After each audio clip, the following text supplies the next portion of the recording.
But first, have you noticed that when it comes to gay pride celebrations in sport, there's a massive double standard?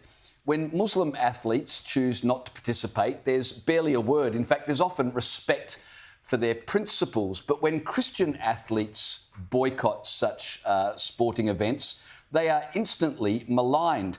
Back in 2022, you might remember 7 Manly Sea Eagle Rugby League players chose to sit out a game of football rather than wear a gay pride jersey. And for that, they were called bigots. They even received death threats.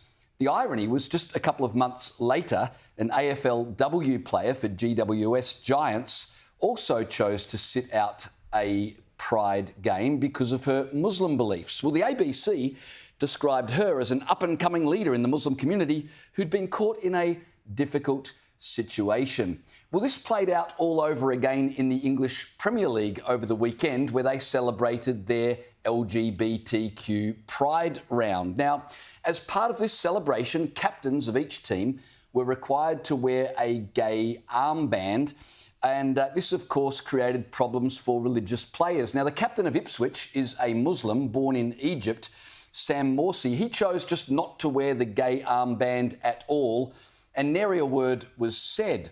As opposed to the captain of Crystal Palace, Marc Guehi, who was born in the Ivory Coast, he's a committed Christian. His father is a Christian minister.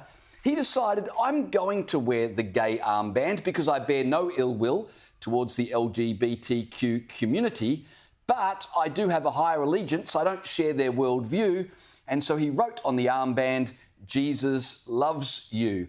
Now, I reckon that's a pretty good statement for inclusion. What could be more inclusive than Jesus loves everybody? Who could be offended by that? Well, as you can imagine, all hell broke loose. He was threatened with sanctions. There were suggestions he could lose his place on the English team. And that's before we talk about his lucrative contracts and sponsorships. Now, the Football Association argued that they don't allow political or religious statements to be made on the pitch, which begs the question, what is LGBTQ pride other than a political and religious statement?